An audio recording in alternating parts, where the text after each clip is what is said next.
and they don't eat any lunch, and they don't have any health care benefits. So they're very affordable. Is that Uncle Baby Billy? Does that not look like? No, I'm struggling. What? He looks like an avatar. Like he looks like him to keep the glasses on. Oh, dude, I mean that's like his look now. That's like his look. Who wants a chippy? Hide your kids. Lock the doors. You're listening to HR's most dangerous podcast. Chad Sowash and Joel Cheeseman are here to punch the recruiting industry right where it hurts. Complete with breaking news, brash opinion, and loads of snark. Buckle up, boys and girls. It's time for the Chad and Cheese Podcast.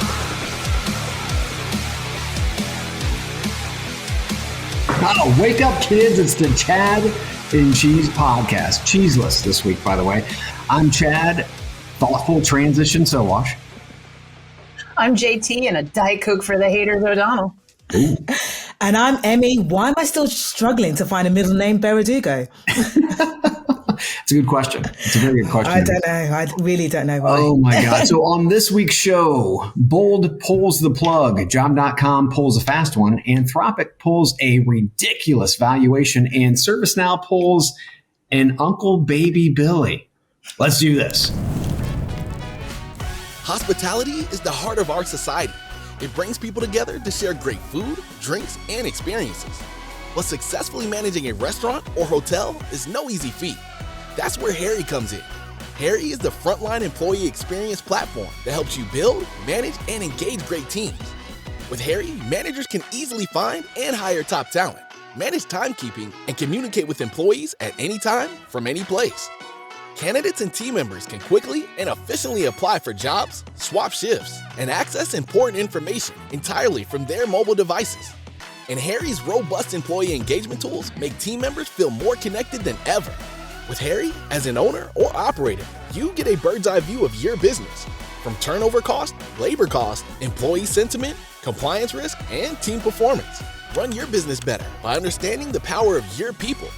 Because when your team is the heart of your business, Harry is the heartbeat. See how it transforms your business. All right. So we're back from RecFest. This is the first time we're having a discussion. You guys have been all over the place. JT, you just got back last week. Emmy, first to you, because you've attended before. I have attended before a couple of times. You got to MC. How was that experience at RecFest? Much different, I'm assuming. It was different. To be honest, I felt like a pop star. You know, I was like, yeah, here's me with my microphone, just warming up the crowd. Honestly, I absolutely loved it. So like we said, I've been there a few times. First couple of years, I was just an attendee. Yeah. Last year, I did a talk. This year, it was brilliant. Just being on stage, seeing the crowd, listening to the people on stage. I mean, I always love RecFest, but because of the hosting gig, it made it just a little bit more special. Oh, I'm sure it did. Not to mention you had fans coming up. This girl, I cried in behind it was like, did you get photographs? I was so excited. Right? Yeah. Well, full beat of makeup on, and what am I doing? I'm rushing at her. Well, and JT, this is your first. So, I mean, again, you have not experienced RecFest before. So tell us a little of your virgin experience. How was it? I think I must have said to you all 10 times, oh, now I get it. I get it. Yeah. I did. I think I said that 10 times. For all of you that haven't been, you have to go. And now that we have a US one coming up, like you have to go. I don't care. Go to your boss, beg for the money, go to the ticket, because it's so much in one day. And the way it's set up, you're going to learn a ton of things. Shout out to Dave Hazelhurst. I didn't realize he started a whole new company who literally was on Emmy's stage talking about recruiting with TikTok, which is something my company and we're obsessed with. There was just so much good cutting edge stuff going on that it was really worth it. And it's this party vibe. Like that's what you want. You want that party vibe. And the swag, I mean, like the highlight for me was the fans. I dragged my husband. They were brilliant. Running around with his fan. It's just incredible. It's so worth it. You're going to get a lot out of it in your career as a recruiter, especially with everything that's going on right now. It's just so crazy. But the vibe, the best vibe I've ever seen at a conference. It is a really cool vibe. In Nashville, which is coming up soon. We'll talk more about events next week, but it's coming up soon. It's the third year that we've had it in the US, and in the UK, it's 10 plus, right? Yeah. So in the UK, it's been more mature, one of those things. The beautiful part about the US is if you like ground floor kind of events, and then being able to say, well, I was there when it was like year 3 or year 2 or what have you. That's the coolest thing. And one of the things I love about RecFest is, like, as you had said, you get an opportunity to go to these different tents, right? It's very festival kind of feeling. You go to these tents and you get a chance to learn. Bars open up, you have some drinks with your friends, with your peers, with your boss. And it's like an all hands meeting. Right. And it's literally, to be quite frank, it's kind of like a cheater all hands meeting. We need to have this morale booster thing that's going on, what have you. You've got 1 a year, maybe 2 a year that you're allowed to have. RecFest is like the easiest, kind of like plug and play, right? I totally agree. And like you said, when they're smaller like this and they're only getting bigger, you're going to meet people. I mean, we've all been in the industry way too long. And I'm still so close with people that I met the first time I was going to those things. Right. Yeah. And I'm still in touch with them. Now's the time to start making your contacts at a conference like that one, or, a festival, a true festival. 100%. Yeah. And I bumped into so many people that I haven't actually seen in years.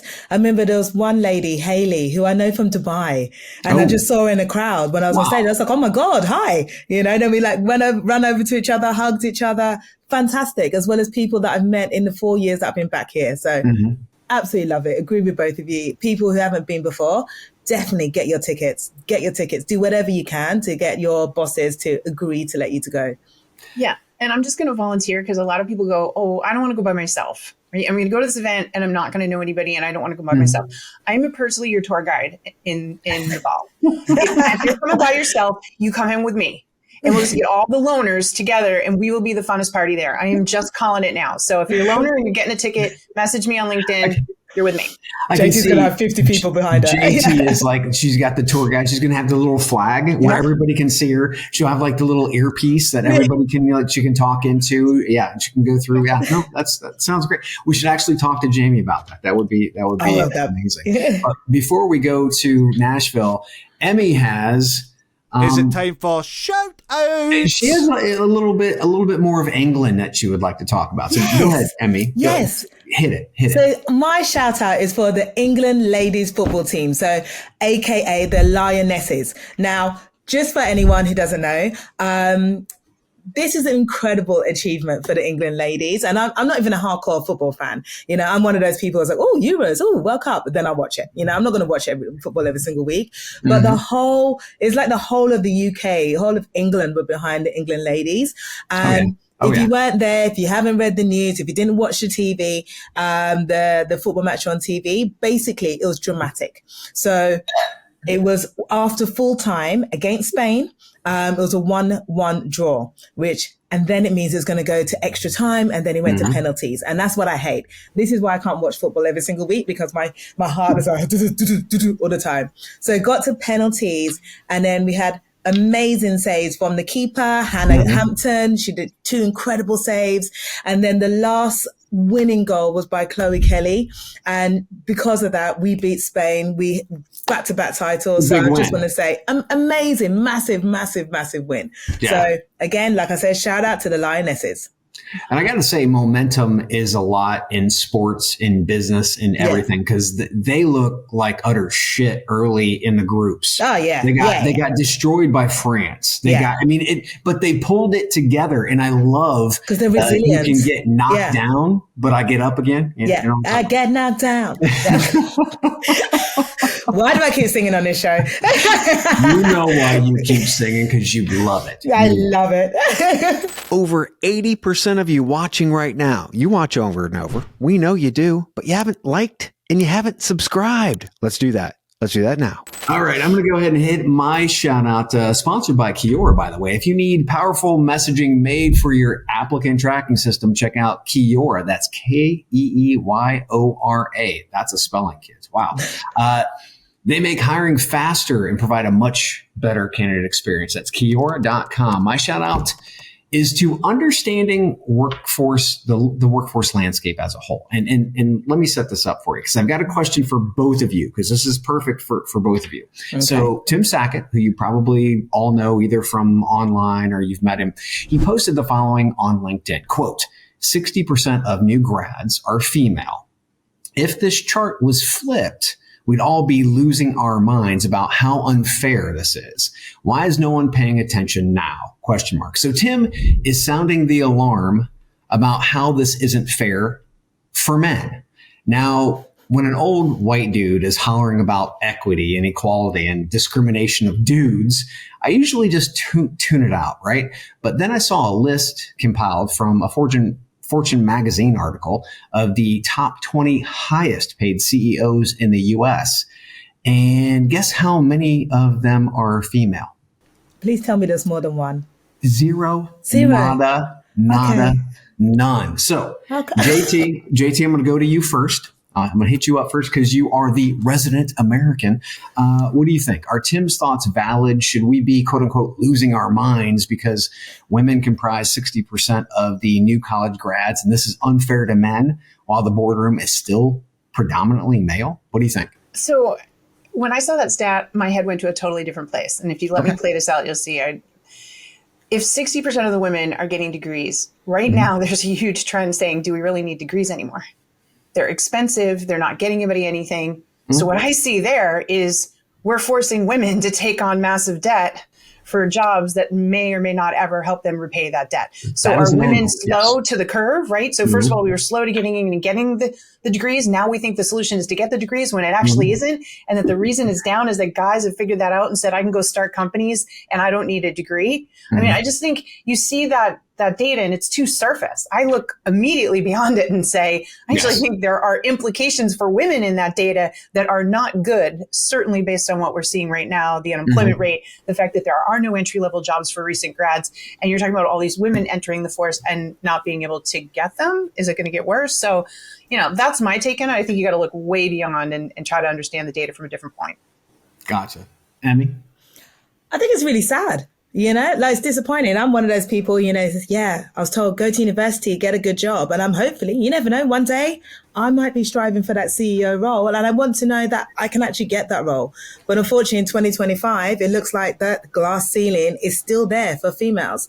The bias against females getting those senior level roles is still there, despite everything we're doing to have a more equitable workplace. Yeah. So when you look at the number, a number like this in a vacuum, I really believe you're doing yourself and others a disservice. For instance, something that dramatically impacts that number are men going into the trades. So in 2019, trade supported over 41 million jobs in the U.S. alone, representing roughly 1 in 5 jobs in the U.S. And women only make up 4% of those trade workforce jobs. Okay. While men are obviously the other 96%. So which means what? Men can receive certifications in weeks and or months, not years. And in many cases, the company pays for their certifications, while women, to your point, JT, are going deep into college debt. So there are many, many, many things that one solitude graph just won't tell you.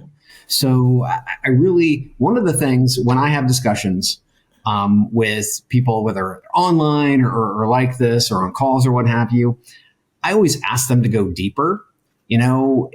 Taking quote unquote research or hot takes at face value, that's not enough. Do your research.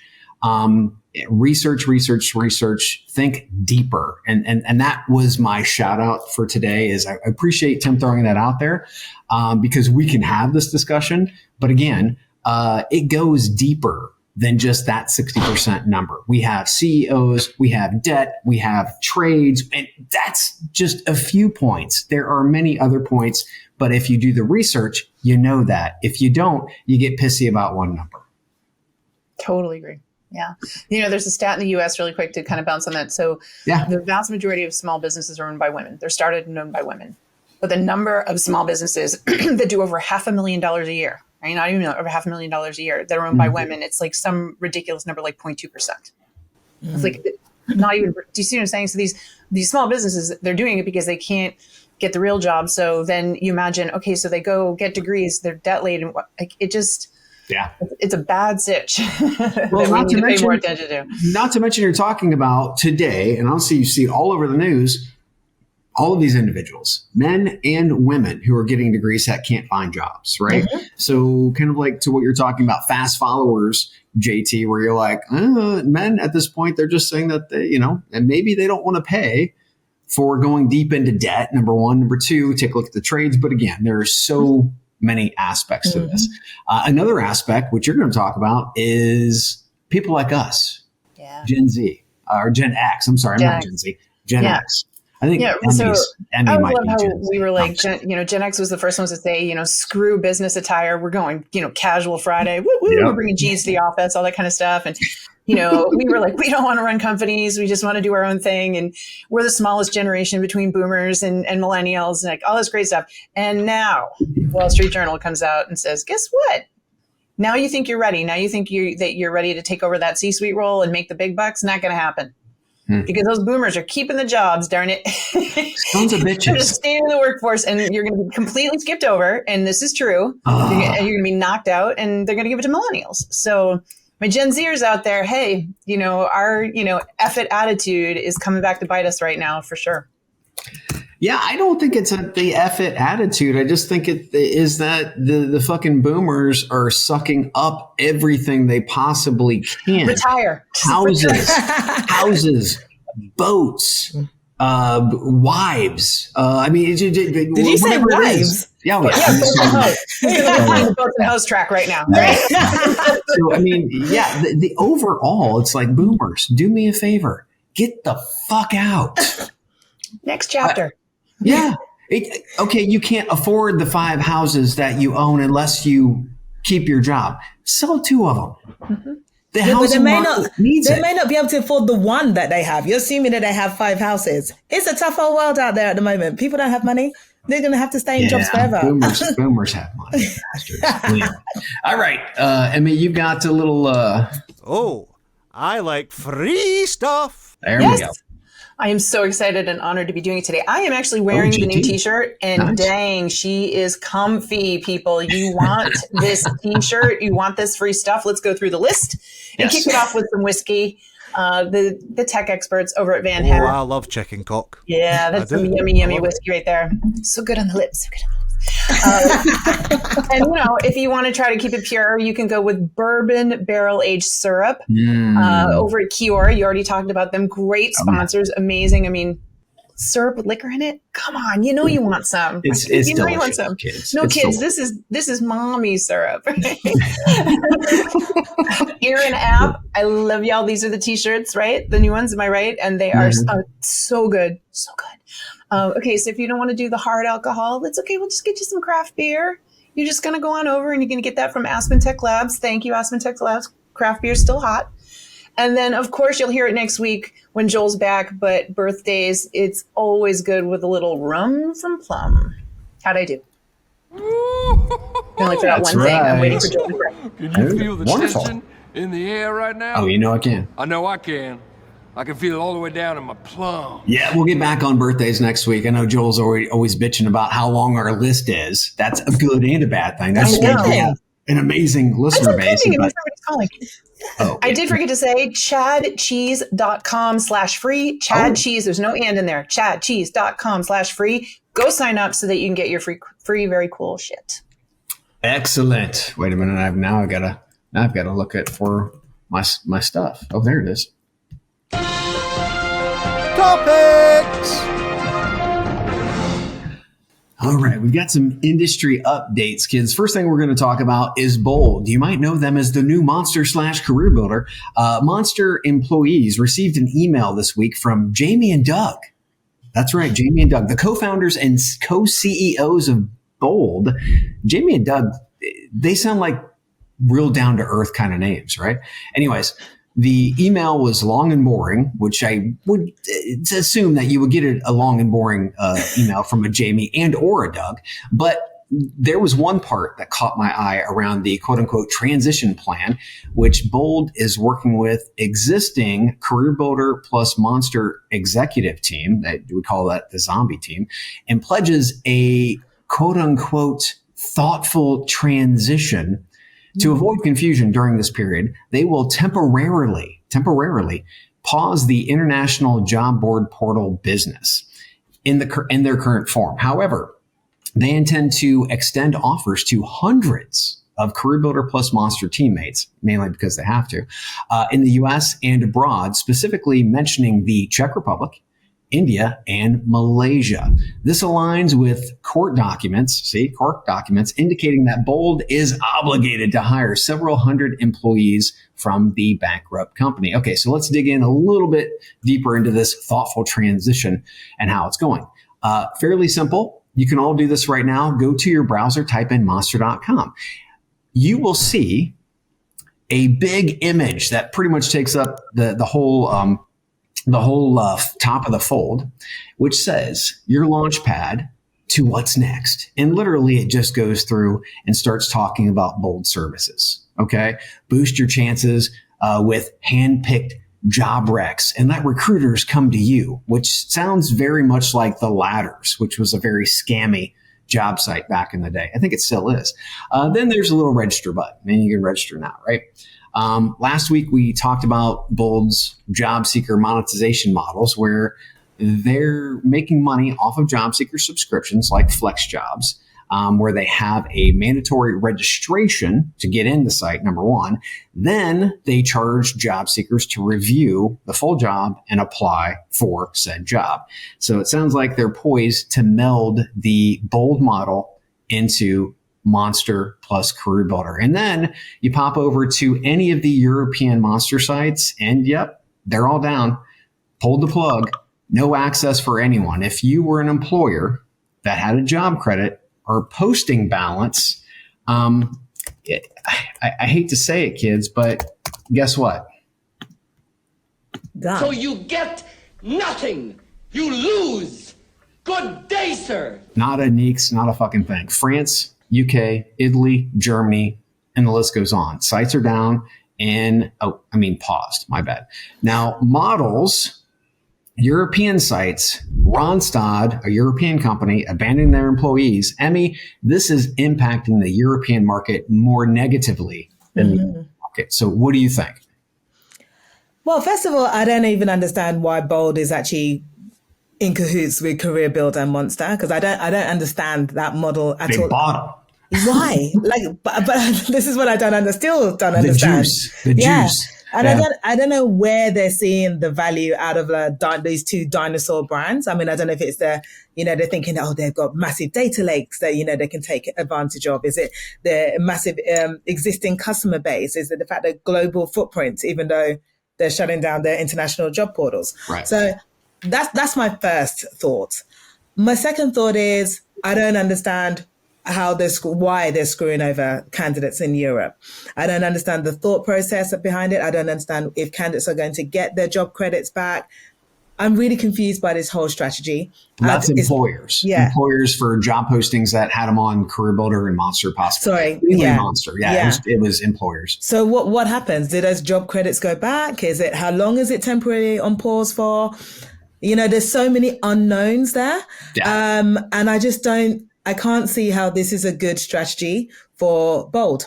I just think it's something that's going to fail. And like I said, I'd love to understand why they went down this particular route. What do you think, JT? Okay. So first of all, I'm going to go back to the letter. Will people stop doing letters and just record a darn video?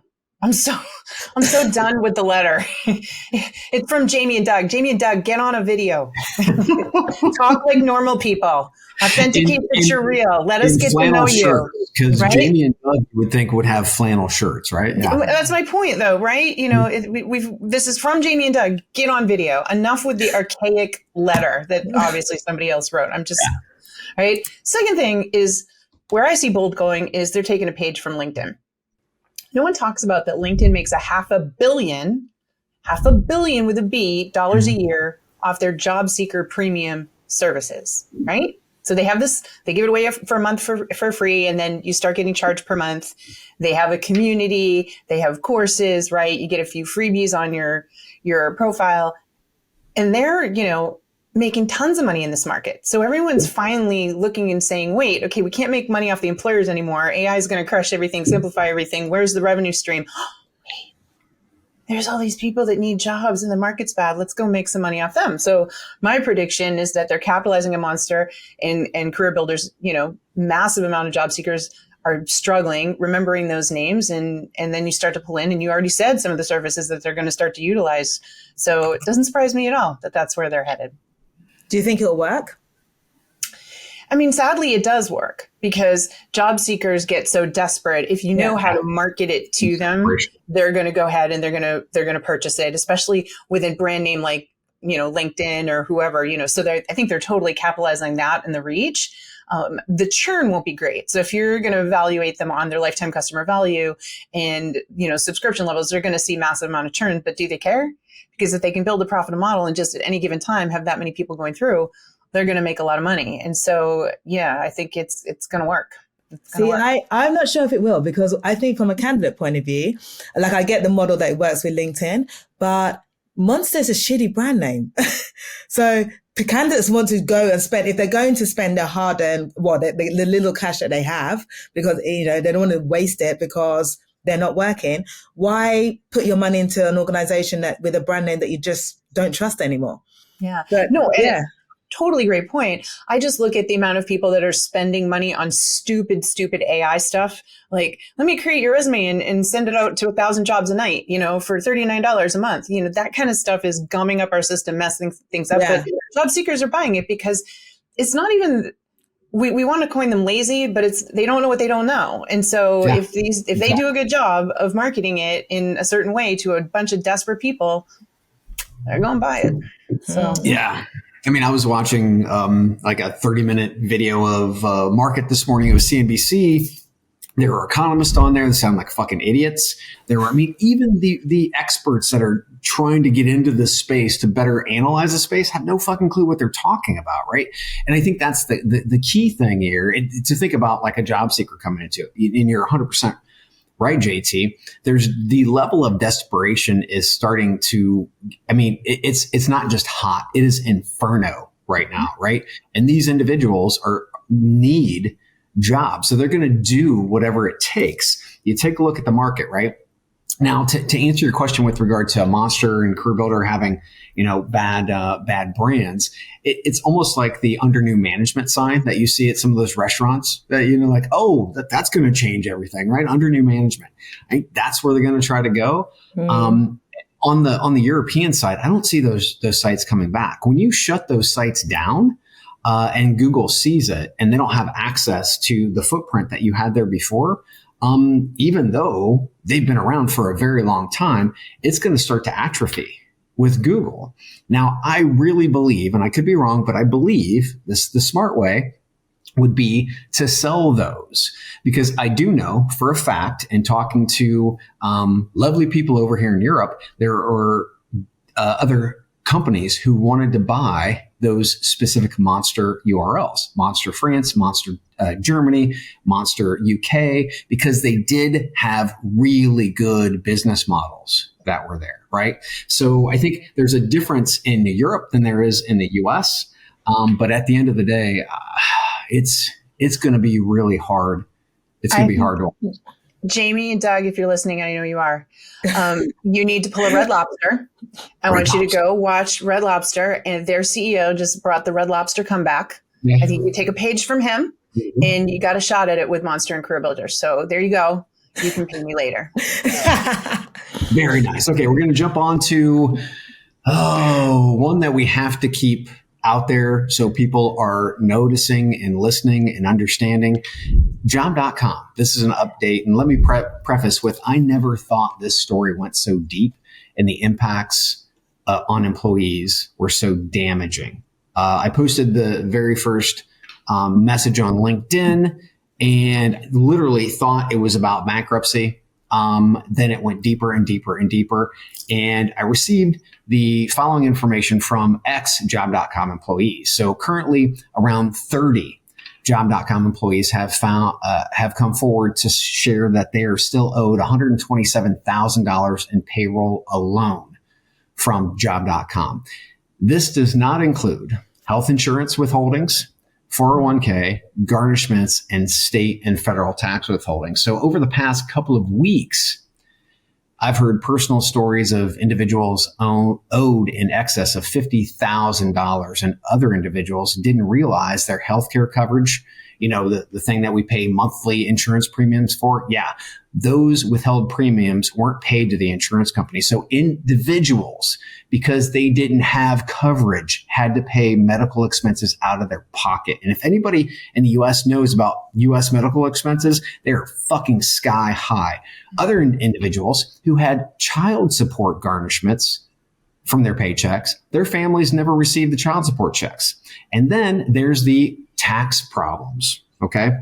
Job.com withheld state and federal taxes. And here's what ex-employee and HR pro Lauren Braddock had to say in a comment on LinkedIn. Quote, "That means Job.com stole tax deductions and didn't report or pay them to state or federal government for Q2, Q3, and Q4. I believe this is for 2024. We have no W-2s, but we have paid all of our taxes to Job.com," end quote. So, dude, I've been talking to ex-employees for weeks. Their stories all line up. They're getting louder. All I can say is that if you are an employer that does wrong like this, employees can't stay quiet. That's not the answer. More than likely, you're not going to get what you were earned in the first place. So more importantly, you have to go get more people. You have to get them together, which is exactly what Job.com was doing. It was a bunch of people that were sporadic. They all had the same issues. They all had the same problem. Now they're starting to come together. Hopefully, we're going to get the group into the DOL and DOJ and get that taken care of. But again, get loud, people, because companies who act this way want you to be silent. It's true. And it's sad that, it's one of those things that isn't going to necessarily make national news until you cause enough stink about it, right? Yeah. So I commend you for working that. All of them out there that came together, like you said, that found each other and said, maybe we need to start telling this up and using social media to build visibility around it. Yeah. So very important, right? That is one of the things that I think is great about social media, what it's allowed us to do. We didn't have that before. Think about that. They would have never had a shot. But now, thanks to that, and certainly, platforms like this reminding people that's not good business. Somebody should pay, and that's like jail time. Somebody should pay. Yeah, and hopefully they will. And I'm pretty sure I read somewhere that this is the same company where their execs were posting pictures, family vacation pictures on social media. Yes. So, yeah. Okay. So the insensitivity of that is outstanding, because you're thinking you've got enough money now to take your family on these beautiful holidays. Yeah. But what about your employees who haven't been paid for weeks, who are now going to be, haven't received their checks, who are struggling? What about them? They don't care about them. They don't care. For them, I don't think they're understanding that they are impacting individuals. Their impact is broken trust, it's damaged careers, it's a terrible brand name now. It's financial headaches for the employees who basically did nothing wrong, and their livelihoods are now on the line whilst they're sunning it up somewhere in the sun. Yeah. Well, the optics for employees who got shafted. Yeah. Right. That's incredibly tone deaf. I mean, you're driving around Ferraris, you have yachts or boats, whatever classification you want to make. You have yachts, you have, you're posting pictures of you and your beautiful family. And that's awesome, going on vacation. But you're saying this is all for the family, and whose family? Whose family? It's not not the employee's family. Exactly. This is not for this was never for the people who worked for Job.com. It was for the executives. Yeah. Right. And that's the hard part. And every single story that I hear just literally corroborates all the other ones, because they all line up. So it's really, it's been depressing, don't get me wrong, but to have those types of discussions and to push them into a group so that they could actually have a group of people to hopefully figure this out. Again, hopefully we can continue to shed light on this, and not just, obviously job.com gets what they deserve, which, to be quite frank, I feel like it's orange jumpsuits. But that's not for me to make a decision. It's not for me to make a decision.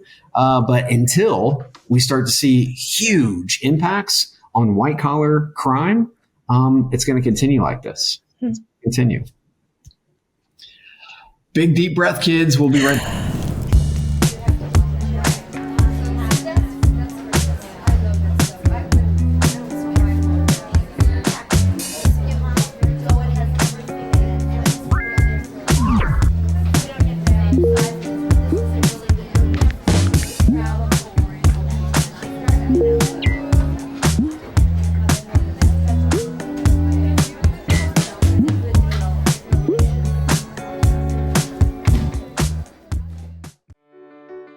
So you posted a new job ad. Now you can sit back and wait for the applications to roll in, right? That's why we built JobPixel. Imagine showing candidates why your company is great with real people, real stories, and real culture. With JobPixel, it's not just another job ad. It's an invitation to something much bigger. Video gives you a 3 times better response rate. So instead of chasing after candidates, they'll be coming to you. And with a 34% boost in conversions, candidates aren't just looking, they're applying. And if you're worried about people clicking away, don't be. Our videos reduce bounce rates by 25%. That means they're watching, they're engaged, and they're interested. 282% more engagement. Yeah, you're gonna need a bigger inbox. Finding the right candidate is tough, but with JobPixel, it doesn't have to be. Show your company's authentic story, and the candidates will follow. Let's make recruiting fun again, because honestly, it could use some help. Do you want to see how JobPixel can save you time and money while achieving your KPIs? Schedule a demo today.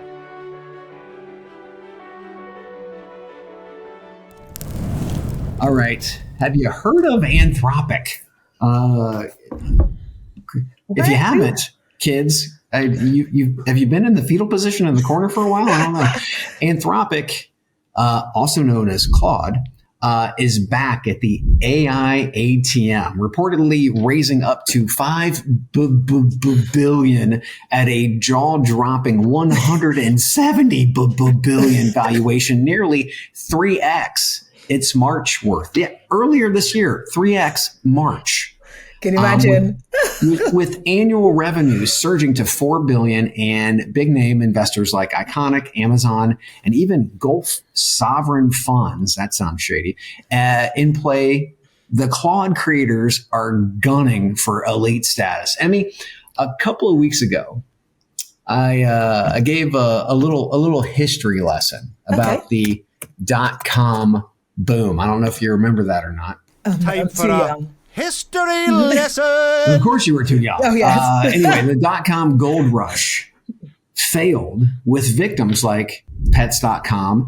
And I really feel that the early days of AI are kind of running almost on the same rails. Do you think so? Do you think that we're putting way too much money into this way too soon? Or do you think this is how we get to AGI / superintelligence / Skynet? The latter. I don't think we're putting too much money into it soon. I think that's the way that the world is actually going. So I get it. I get everybody kind of investing in this field. What I don't get, though, is the fact that they're going down the Middle Eastern route to actually raise money. Because, and I'll tell you why. Obviously, I'm a massive fan of the Middle East. I lived in Dubai for 12 years. Absolutely loved it. However, this is a company that said, no, I cannot invest. We can't take money from, dictator countries. And, this goes against our ethics, and we are a morally sound organization. But now, because you got other people competing against you, you're realizing, shit, okay, if I need to stay ahead, I need that Middle Eastern money. So all the ethics have gone out the window. Yes. Interesting. I think I can hear the Anthropic co-founders now. Give me that money. I love this. What do you think, JT? So I'm with you because sadly I was around for the .com. I was in Silicon Valley working at the time, right around the time of the .com bust. I think about the wave that happened with smartphones and apps. Remember that whole like everybody needed an app, and that boomed for a while. Yeah. I absolutely believe we're in the beginning phases of that. I think the next 18 to 24 months we're going to see the craziest types of AI companies come about. It's always interesting to see who wins, but with that comes a lot of losers. And I think you're right. I think we're about to see a lot of AI losers out there, especially in our space. People are every single day have the AI solution to recruiting, and they built it themselves on an app for $0. But to that point, last week we talked about MetaView, who literally it's $50 a month for like an AI note taker, like on steroids, right? An AI note taker on steroids. And then I compared it to Riverside. This is the platform that we're using right now. And the deliverables, that's only $24 a month. And it's just like, we're not even close to the rest of the industries at all. We are literally scratching the fucking surface at this point. 100%. And as we all get more sophisticated with it, I look at how much more I use it now than I did 3 months ago. It's like incredible the way it's ingraining itself into my life and everybody else's. So it's your everyday. It's like planning your shopping, like putting together recipes, putting together your holiday itinerary. 100%. I couldn't live. I don't even remember life without this. Honestly, I used to Google everything, tell me this, tell me that. And now it's just the ChatGPT app. I'm going there. No ads, no ranking. Just give me an answer in my voice. Just give me a goddamn answer. So, Anthropic is at about 21 billion in funding right now, 4 billion in ARR. OpenAI is about 12 billion in ARR. And if you think about it on the Amazon side of the house, because Amazon's got some pretty tight ties, if you can start to pull developers, right, AI developers into the Amazon cloud, into AWS to do updates, right? How quick can that happen? And how many people can you now push toward forward-thinking development versus updates and those types of things? So I agree with you 100%, JT. I believe there are going to be winners and losers, but I also agree with Emmy because at the end of the day, that's exactly why they need the money. I'm going to say this. They're taking this dirty money. Yeah. And because they know if they do not, they could be they're going to be left behind. They're literally going to be left behind. Fucked. Yeah. And I think this is where companies now have to start thinking, because it's not just this company taking Middle Eastern money. Other people are taking Middle Eastern money now. So the companies now have to think, okay, if they want to grow, they got to, that little balancing act between company values versus growth. So they need to ask themselves, am I going to stick to my values, even if it's going to slow my organization down, or are we willing to compromise? Are we willing to make peace with those gray areas if it helps us to scale? That's what companies are going to have to start asking themselves. That's what Anthropic has asked themselves. And it means for TA teams, talent acquisition teams, when they're speaking to candidates now, how are they going to explain to top AI candidates, why they're taking this dirty money that they're calling, and how is that part of their responsible innovation strategy? How are you going to spin that? They're hoping that nobody's paying attention. That's what they're doing. They're hoping that nobody's paying attention. Too late. We're talking about it now, so everyone's going to know. Exactly. Everybody's going to know. Yeah. Everybody.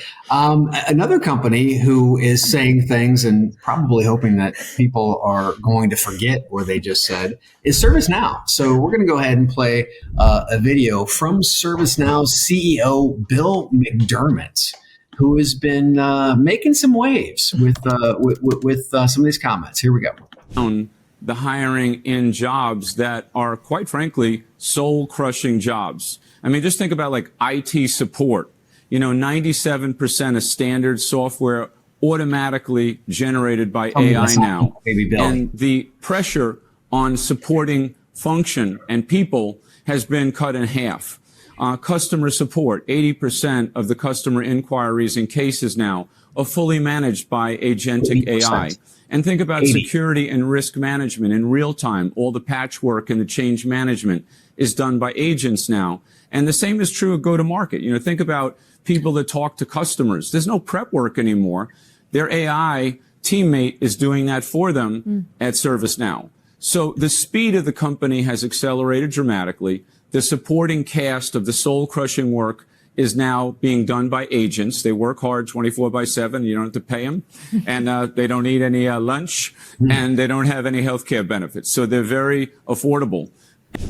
Okay, so let's start out with how he looks like a TV evangelist. Can we start there, like a character out of Righteous Gemstones? Is that Uncle Baby Billy? Does that not look like? Now I'm struggling. What? He looks like an avatar. Like he looks like him to keep the glasses on. Oh, dude, what? I mean, that's like his look now. That's like his look. I mean, you know, but you know, soul crushing jobs. Did you like how good old Bill, the televangelist, framed soul crushing jobs into that whole thing? What did you take from that? Oh, okay. So first of all, we've said for the longest time, I mean, I tell job seekers all the time, companies don't want more employees, they want less. Yes. To them, employees are unreliable and expensive. You know what I mean? And he literally just said that. Like, he didn't try to hide it. No. I mean, they're just done now. I think CEOs are like, no, we're just going to say what we really feel. So clearly he just confirmed that, you know, and he's proud. I don't have to pay benefits. Yeah. No, it works 24/7. Yeah. Oh, you know? Bathroom breaks? No. They're my favorite employees. The glasses. What? Just yikes. Oh man. It just okay, but can I just say he did video. He did a video, yes. With a really shitty background. I mean, for God's sakes, you're the CEO of a fucking major organization. Everybody knows it's a first and foremost, it's a software-esque company, a SaaS company. Mm-hmm. Give me a fucking break. Are you kidding me? I just can't. I mean, the whole optics there was nobody there coaching that. Nobody there coaching the optics on that one. 0 people present. Did he do that on his own, maybe? Just going to push that one out? I have no clue. He probably went into ChatGPT and go, yeah, write me a script. Go, yeah, this sounds good. I sound really intelligent. And it's like, no, you sound like a dick. You sound like an insensitive dick. You're talking about taking away people's jobs. It's like, what are you doing? You're talking about employees which are in your organization right now who are going to shit themselves thinking, oh, maybe my job, which I actually love, is actually soul crushing because my CEO told me my own job is soul crushing. Idiot. It's like, why? Yeah, like you said, who taught him? No one. Where's your media training? Amen. I mean, it's like they probably were like, it's not soul crushing until they outsourced it. And it's like, you're right, it wasn't soul crushing. We want to say it. We are getting that quiet part out loud more than we ever have.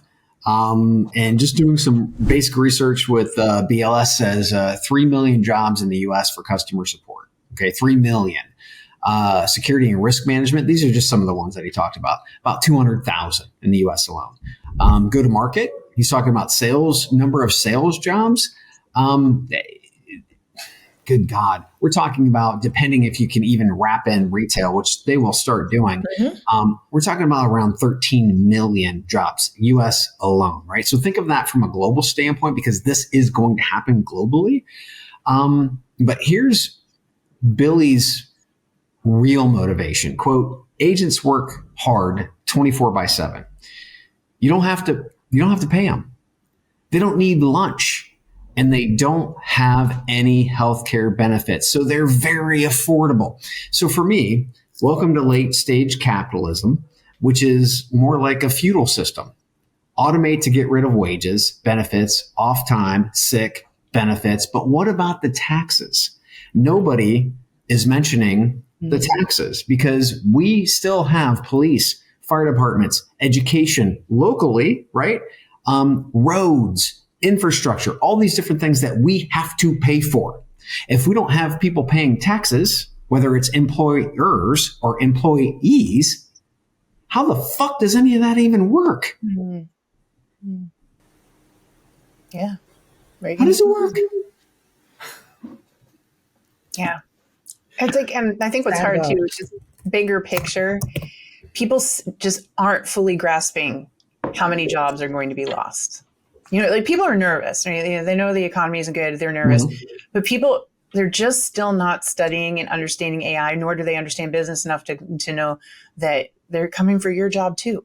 Yeah, but I think they're seeing shysters that are out there, like the CEO from Klarna that says they're going to cut 700 jobs for AI, right? And it was a total lie because all they did was offshore them. Yeah. Right. They offshore them and they're like, this really isn't happening. So they're kind of lulled into a false sense of security. Well, when they understand that Klarna is just, they're amateur-esque when it comes to the rest of these companies, right? We just talked about Anthropic. You get that kind of money, some shit's going to happen. So, for me, I agree. There are many jobs that are at risk. And it's interesting because I actually saw an interview with Matt Alder not too long ago. And he said that like 18 months ago, he thought, this is going to be the perfect like Iron Man suit.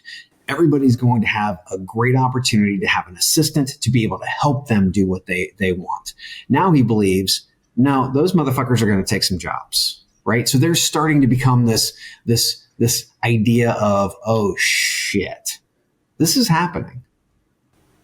Yeah, but the futurists were saying out of the gate, look, we're going to lose 86 million jobs. We're eventually going to gain 93 million, but that's not happening at the same time. We've known it was coming, right? Like we will bounce back and have lots of new interesting jobs with job titles that we can't even imagine yet, right? And that's exciting. That's not happening in the next 18 months. Well, the transition, though, what does that transition look like and how many people are actually thrown into poverty while all of that is actually happening? Yeah, not to mention, if people are thrown in, not just the people that are thrown in poverty, the people that are actually kicked out of jobs, again, taxes aren't paid. We don't have police. We don't have firemen. We don't have teachers. We don't have infrastructure because that's what taxes pay for, kids. Your local tax, your community is supported by all of this. And we don't think of it as from our standpoint locally. And organizations aren't going to, though, because all they're thinking about is their bottom line. They're not thinking about that. No, they don't. No. They're thinking that I've got an organization to keep afloat. So what are the numbers? I can make, increase the numbers by decreasing headcount and bringing in machines. That is what they're thinking about. They're not thinking about the social, the social ramifications. That's not up to them as far as they're concerned. That's somebody else's problem. We're gonna pull back, and we're gonna get positive on this next one. At Shaker Recruitment Marketing, our comprehensive services include branding, talent attraction, MarTech, and analytics, empowering you to achieve your recruitment marketing goals. We believe in doing things the right way, delivering the right message through the right activation, achieving the right conversion.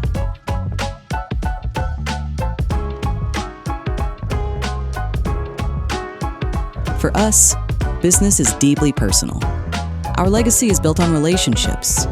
Together with our people, clients, and partners, we've been shaping the world of talent for over 70 years.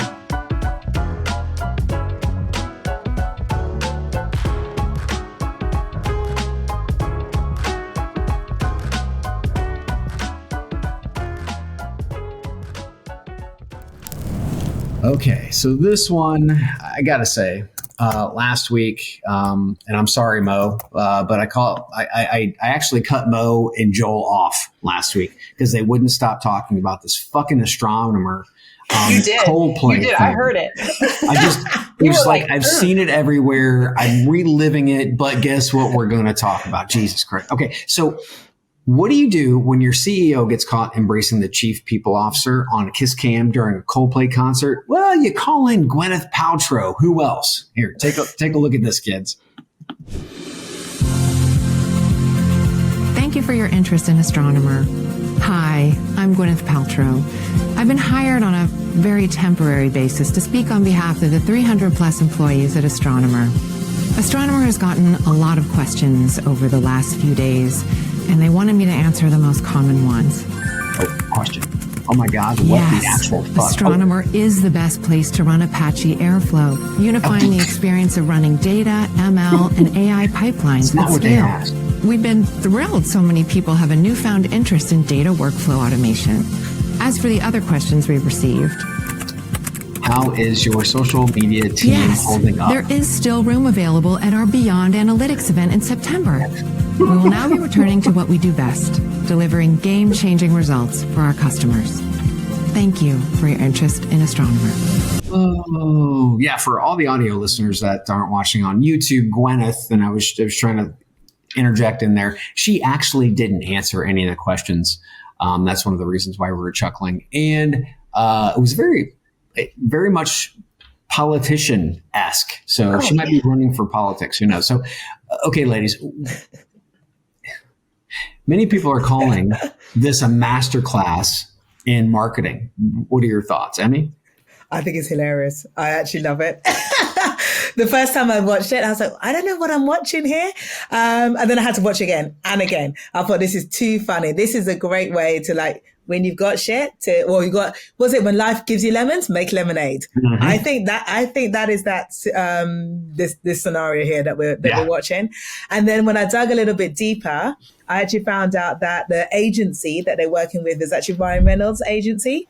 So that's why they've got that kind of sarcasm. I was like, okay, cool. I get it. Because Gwyneth Paltrow by herself is not that funny, but I quite like Ryan Reynolds. So I, to be honest, I think it's good. I mean, because what are they going to do? They're all over the press. Everyone's talking about them. This story is not going away. And I think that, it's a great, if you're going to spin it from what can companies and organizations learn from this? I feel like from an employer brand perspective, there's always going to be points where your employer brand is tarnished in some way to various degrees. Mm-hmm. So the lesson that I get from here is that, if you're faced by scandal, whether it's your CEO, getting on with a head of HR, just don't panic. Own the narrative, and flip it into something positive, like what they're doing. So I love it. I think it's a great exercise. And it means that from a recruiting perspective, people are like, oh, Astronomer, let me just click onto their website. Oh, let me click on their careers page. All of a sudden, I bet the applications are going up. They already are. Yeah. Okay, there you go. Yeah, it's working. JT? Yeah, I'm with you. When she gives up the acting thing and Goop and her, $1 billion empire, she can go into PR because the way she just pivoted every one of those questions was brilliant. I fell in love with it because you just think about what a really great piece of social media does. First of all, you had to watch it multiple times because you wanted to catch everything, right? 2, her being the ex of Chris from Coldplay, immediately catching that vibe, right? Yes. And then for Astronomer to say, look, we're not going to take ourselves too seriously. We're a business. Something happened. So, why don't we use this as a moment for people to know what we do? Because honestly, did you know what they did? Did you know what they did as a company? Never even heard of it. About Apache server, and you're like, ding, ding, ding, ding, ding, right? So it was brilliant. It was absolutely fire. And I think I watched it like 6 times. I gave it airplay every time it came across my social feeds because it was just really well done. And it ends us on a happy note for sure. Well, there's no question. Nobody knew who the hell Astronomer was, a few weeks ago. So definitely to Emmy's point, this is lemons into lemonade. Last week, Joel actually talked about how Astronomer is getting more candidate applications that he's seeing on LinkedIn versus all of their competitors. Yeah. The CEO is suing, again, right? Didn't see that coming. He's suing for emotional, for emotional damage or something. Not even kidding. It's for like emotional damage, because that's somebody else's fault, right? Because exactly. Okay, why don't you take a little responsibility for him, Junior. But as you'd said, Gwyneth is Coldplay's frontman, Chris Martin's ex. So that's funny. They did have probably one of the most amicable divorces in Hollywood. She's loved by women all over the globe for Goop and vagina-scented candles. I don't know. I think this to me was just great. And I loved it from the standpoint of they're obviously getting a lot of people understanding who their brand is, and they really don't care. I mean, people really don't care about the love that's happening behind closed doors. They just want to find out what was happening with the company. New brand. So how do you continue to extend that with something more funny?